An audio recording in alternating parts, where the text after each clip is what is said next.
All right. I think we are good to go now.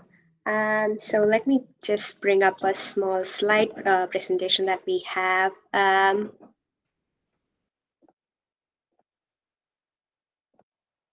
you able to see my slide deck now? All right.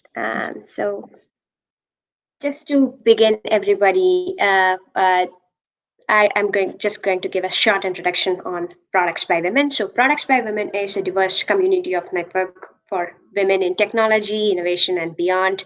We are just a group of women who keep cheering on each other and learning from each other in the process. The whole goal for us is to connect and learn from the peers, to find job, to find education, to learn from each other, as I said before. There are several ways to connect with us. You could get started by attending our events. We'll be posting those in our meetup page and as well as our website. You can we have articles written by women in product, people who attend our event and people who host our event as well. You could write and submit an article to be featured on our site and on our Medium site. You can join our Slack and also listen to our podcasts. Just a quick introduction about me. I'm Suhasini Ravisankar. I'm working as a product manager in BEA Sensors in Pittsburgh. Um, I'm a recent Cornell graduate as well, and that's how I got to know Products by Women. I started out as a community member, looking to network with other women in product and to learn from them. And in the process, I not only benefited by this great community, but I also wanted to give back to them. So I volunteered my skills as the chapter lead for Products by Women Pittsburgh, and are looking to and I'm looking to build a great community of wonderful women in Pittsburgh as well. I have a podcast on my own called Tech Banter.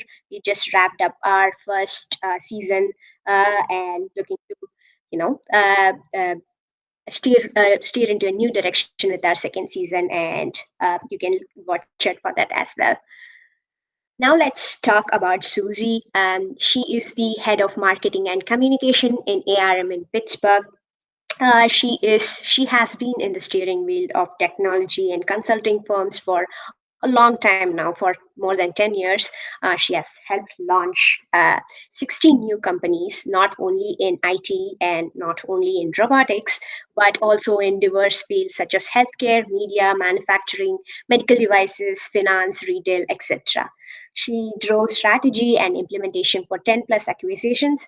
Uh, with including some of the largest ones in software history.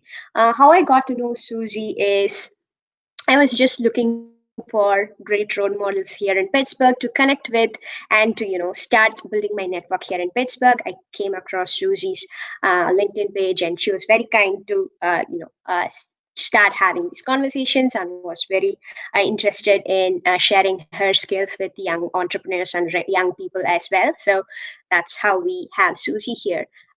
So thank you so much, Susie, for joining us here today, and it's been great pleasure getting to know you. So I have introduced you, as you know, but just tell us a brief introduction. Give us a brief introduction of yourself, and let's get started. Sure, and welcome. Thank you for the opportunity to speak with this great group of women. It's one of my favorite things to do is to help other women be successful. So I really appreciate the opportunity to do this. I launched my first product in 1989. So like some of you may not even been born then. So it kind of gives you a sense of how long I've been around product management, and I've been around bringing new products to market and getting people to buy those products and then figuring out what to do with them when they're been around a little bit longer. And that's been a great pleasure of my career. I actually started as a software programmer. My degree is in that area. Actually, it's on the business side of software programming, what you would call information systems degrees, right, through a business school today. So I technically, again, a lot of these careers or names didn't even exist this long ago, 30 plus years ago. So I technically started, I would say, as a business analyst kind of position. But I after college, I went to work at a bank as a systems programmer. So I was actually managing the equipment, what would be the hardware and software management, and then moved to a software company and got involved with product management. And that's where I launched my first product. And since that time, I've personally launched over 50 products, either for companies that I've worked for or companies that I consulted with. While my children were younger, I spent about 10 years as a consultant, and I did a lot of work with early stage companies, helping them define their business strategy, helping them bring their products to market, figuring out what customers are their most important customers and how they should communicate with those customers. And so my career has really been a balance of technology and understanding and knowing about technology, understanding the fundamentals of product management, how you make decisions about which products to bring to market, how you make decisions about what functionality to add to products, how you decide what to do with products when there's heavy competition, because I've been involved with mergers and acquisitions as well. And then the other leg that I spent a lot of time on is kind of the strategy and the marketing side, which is the whole, how do you get people to care about what it is that you're building and that you want to sell? I've also been in positions of executive management too. I've been a general manager of a $240 million software division with employees all over the world, all the way to doing a startup myself with my husband about 10 years ago. So I've kind of run the gamut from an idea to running a big organization with lots of software products.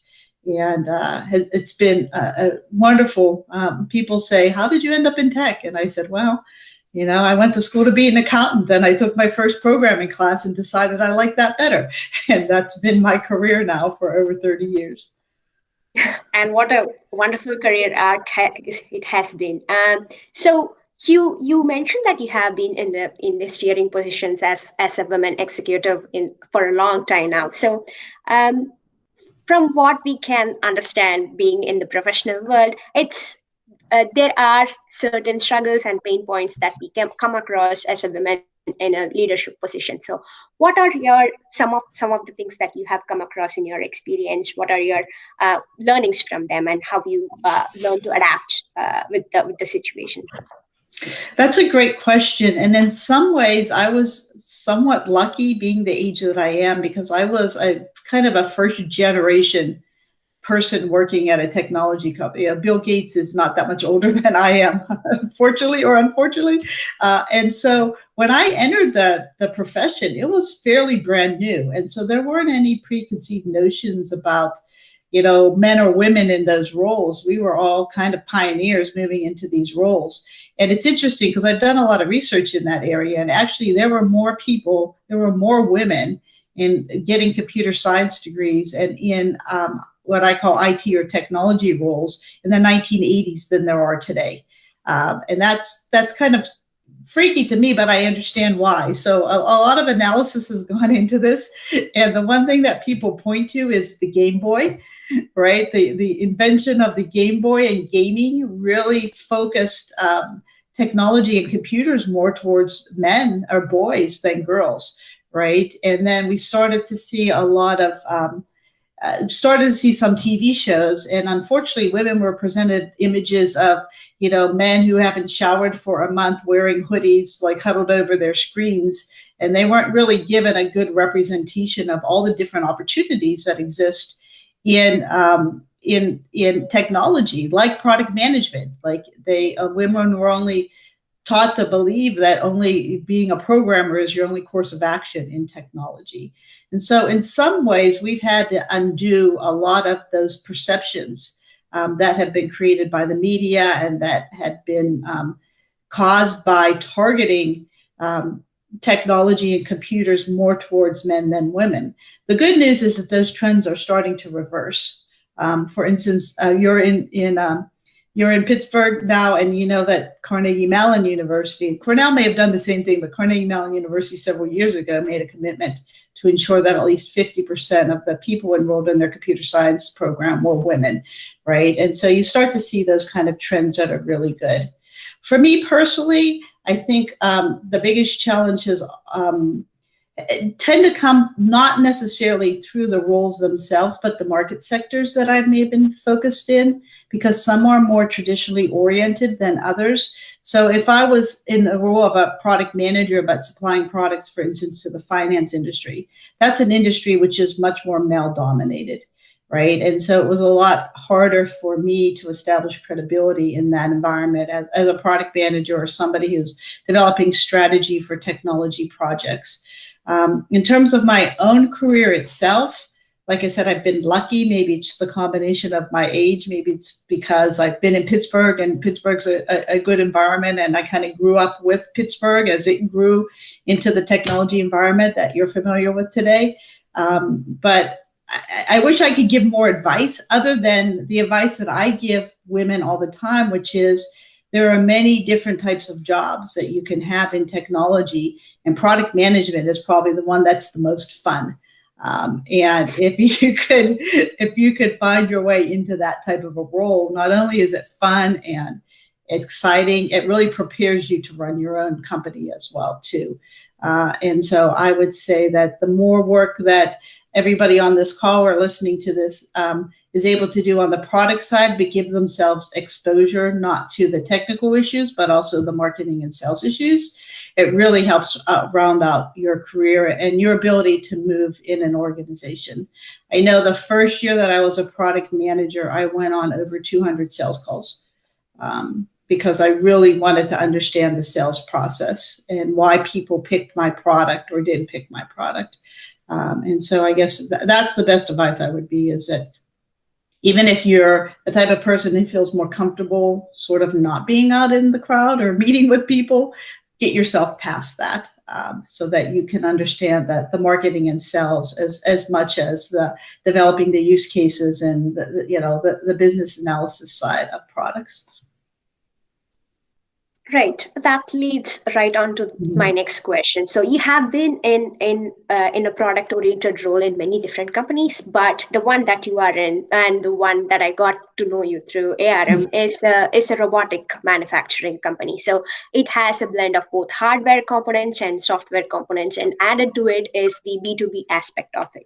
So what are your strategies or what are your advice for people who are looking in product development or product management roles in a hybrid sort of role, and especially when it comes to product marketing in a B2B environment rather than a B2C? Because when it comes to B2C, it is rather a well-established plan is laid out for us, but when it comes to B2B, it becomes a bit tricky. So what are your advices, or what strategy have you followed in the past that has worked well for you?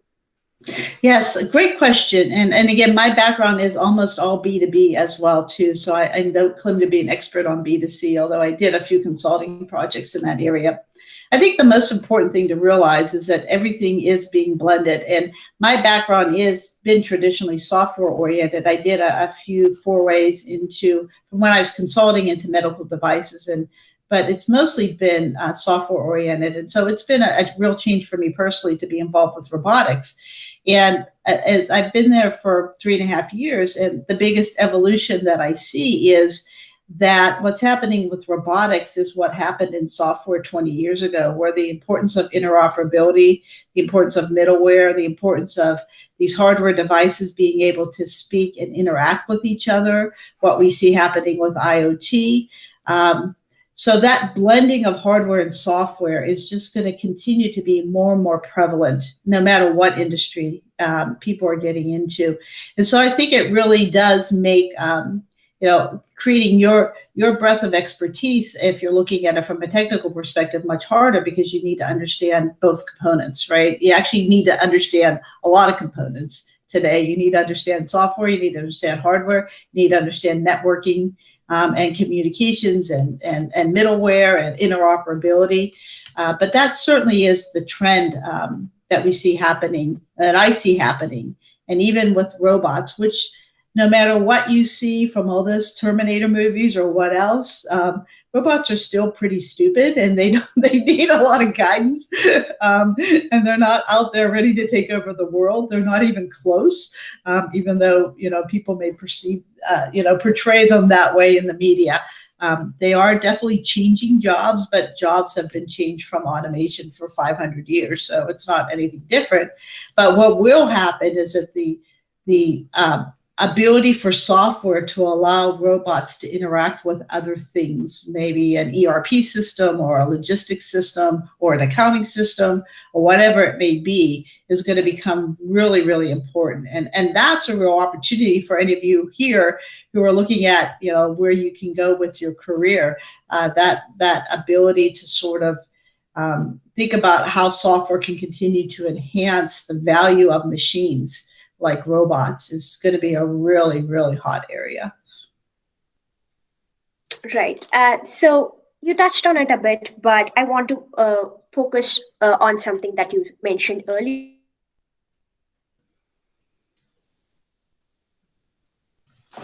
Important for acquire customers, but it becomes even more important to retain them, because that's how we get into the depth of the market rather than the width. So what are your strategies, or what are your tips on customer retention and customer acquisition as well? And what have you seen in your career that has worked, and why do you think those tips are successful? Another great question. I'd say my favorite thing to say is, please do not believe the saying, if I build it, they will come, because it's absolutely positively not true. And for people that even point to, companies like Apple or Facebook, it took them many, many years to become the company that we think about today. The single most important thing that you can do for customer acquisition and retention is listen.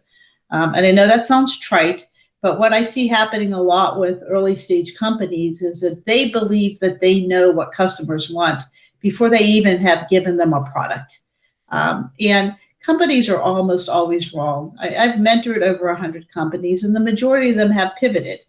There's a base of an idea there that is a good idea, but what the eventual product that comes out of it is often not what entrepreneurs or early stage companies, or even when you're thinking about your first release of a product, you think it is. And so the most important thing that you can do for customer attraction and retention is listen and build a product that they describe to you, not that you describe to them. Now, there's a lot of controversy about that, because people always say, well, you don't want to listen to the customer, blah, blah, blah. But at a minimum, you need to repeat the benefits and the value of the product in words that they will have used to talk to you, right? And I think that's a really important lesson that I learned early on, is that you have to speak to them the way that they would speak to you about that product or service, not the way that you want to speak. And the most important thing is that you talk about what's in it for them, what's the value to them, not what the features and functions are. And there's a tendency for technology people to have this big laundry list of features and functions without any benefit tied to it. And so really trying to glean early on what people think are the benefits is really important, and finding one thing that you can hang your hat on. And so that's always the trick that I've always found, and is, what is it about you that makes you different or unique? And I always like to say it can't be an ER, meaning it can't be bigger, faster, cheaper, because those things are very easy to leapfrog. But what can be different? What is it that you're doing that's different? And how can you hang your hat on that difference to make yourself stand out? So those are kind of some of the early lessons that I learned. And then just make sure that you have a good CRM system, or even if you're using an Excel spreadsheet, but some way to engage with your customers on a very regular basis. We're all really, really busy, and people forget about us, and that's normal because we're all really busy. So even something as simple as a monthly newsletter right? Or, working to build your social media presence, whatever vehicles you may have at your organization, or if you're a startup, to stay in touch with those customers and your prospects is really important. Because at some point in time, they're either going to decide to buy or decide to renew. And you want them to remember who you are when you do that. And so listening and, continual outreach, not every day, right? Like we get really tired of getting an email from Gap every day. I know that, but, have some frequency that's reliable that you can commit to is important. So if you do a monthly newsletter, make sure you do a monthly newsletter. Don't skip a couple months, because then you don't show that you're reliable. So find some pattern that you feel like you're comfortable with, right? Whether it's daily, monthly, weekly, but, like posting, like our company, we post on social media every day, right? And we send out a monthly newsletter. So, but we never miss those deadlines, never. So we create that expectation with our audience, and that makes retention a lot easier because they are reminded of you on a regular enough basis. But you also have to add capabilities to your products that people see value in as well, too. And that's where the listening part comes in. Right. One thing that you mentioned brings up something that my mentor taught me early on, was to sell solutions to the customer rather than selling the product itself, because that's how people remember you, not for something that you have arbitrarily named, but for the purpose that it delivers to them. So I think you covered that really well, and thank you so much for your expert advice on that. Speaking of mentorship, I know that one thing from our conversation, one thing that's important to you is mentorship, and you have been a mentor for in different paths, starting from CMU to various other universities. So why do you think you have emphasized on this mentorship this much? Like, why do you place this much importance on mentorship? And what is one advice that you would give to young entrepreneurs or young product managers out there? Honestly, the reason why I do so much mentorship is because it keeps me updated and fresh too, right? So not only am I giving back, but I'm also learning, right? If you're focused in your particular role, sometimes you kind of get out of touch with potentially some latest technologies or some new capabilities or ways of doing things. And, it's been a long time since I was a product manager, and some of the ways that product management are being done today are very different from the way that I first did it 30 years ago. So I love to give back, and that was always my way to give back, is to share and help other organizations, especially other women, be successful. But it also helps me stay up to date with some of the latest challenges that people are having relative to launching their products, right? And so that my knowledge is always current as well, too. And so that's why I chose to do that, because I really saw it as a two-way street. I learned from the people I'm mentoring, and they learned from me, and then we both get value out of that. The thing that I tell the people that I mentor most often is what I just said, is that the most important thing is listening and realizing that the idea that you have may not be the product that it turns out to be. And as a product manager, that's important too, whether it's your own company or whether you're working for somebody else. I also think, sometimes, especially entrepreneurs, are a little nervous about talking about their product idea with others because they think it might get stolen. Unless you're in an environment as a product manager where you've got some restrictions on what you can and cannot say, which some of you may have, given your roles, it's really important to bounce ideas off of other people. The likelihood is that they won't steal them. And their input and their advice is more valuable than you trying to protect your idea, again, unless you've got some restrictions that prevent you from doing that. And so wherever you have opportunities to learn from other people, to talk to other people, to network, to say, hey, I was thinking about, what if our product did this? How what's your reaction to that? Those are great opportunities. And so, finding a way to continually ask those kind of questions is really important.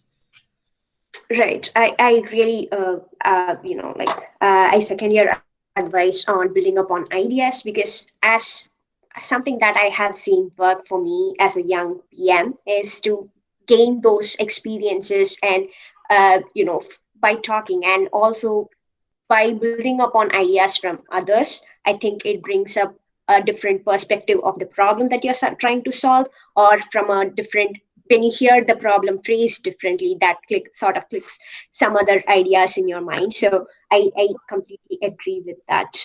And coming on to the next part of our conversation here is, I know that you have successfully completed a big conference from your end, and I know that it has been hugely successful in the industry. And my company was fortunate enough to join you as well. So one thing that's that we are all struggling with these times is to manage. We are trying different outlooks to manage the stress that we are in. And what is one thing that you do, apart, after your 9 to 5?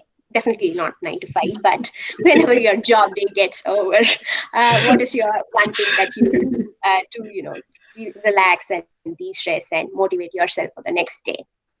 Yeah, well, I search hard for those because I'm actually wearing two hats now. I think, I'm the head of marketing, but I'm also launching our first product at ARM too. So I have like two full-time jobs right now. Plus, like you said, we had that conference. But I'll be, I think I mentioned this to you, but in May I moved to Florida. So even though I've been part of the Pittsburgh community my entire life, right? This is the second place I've ever lived, because I even went to school in the Pittsburgh area. I did move here, and I'm very close to a beach. And so I've always been a beach person my entire life. I'm not a big fan of winter. And so relaxation for me is just sitting outside in the sun. Honestly, it is, especially in times of COVID, it's very relaxing and rejuvenating. But some of the other things that I do like to do, I read a lot. When the world comes back, I travel a lot. My husband and I have always made a commitment. Of course, now we can't do it, to travel to at least one country that we've never visited before every year, right? Usually we get to two or three. Like I said, that's all on hold for now, and hopefully someday soon it'll come back.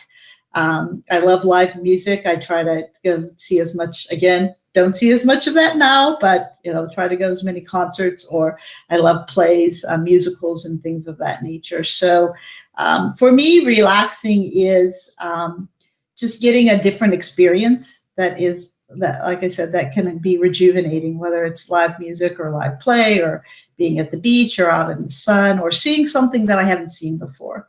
I also very much value the relationships that I have with other women. One of the things that I did when I was in Pittsburgh is I started a chapter of an organization called WELD. So I'll put the plug in for that. It's Women for Economic and Leadership Development. So I was a co-founder of the Pittsburgh chapter of that organization a few years ago. And that was all about professional women development. And so I was really proud of building that organization up. And it was the fastest growing. I've since left because there were only 2-year terms to be the lead of it. But that was, at the time, was the fastest growing organization that WELD had ever had. So we had managed to assemble between 150 and 200 women that were part of that organization. So my whole career, I've looked for those. I guess that's where I give back. So I enjoy those things that I talked about, but my give back is really helping other women grow and helping startups grow, and whatever I can share from all the bruises and bumps that I got over the past 30 years to help you guys not make the same mistakes, right? Or at least appreciate the fact that making mistakes is fine. And that's how you learn and grow. But some of them are more painful than others. So maybe avoid the really painful ones. Is really what I love to do. Just talks like this today is, for me, it's fun and it's relaxing. So I appreciate that.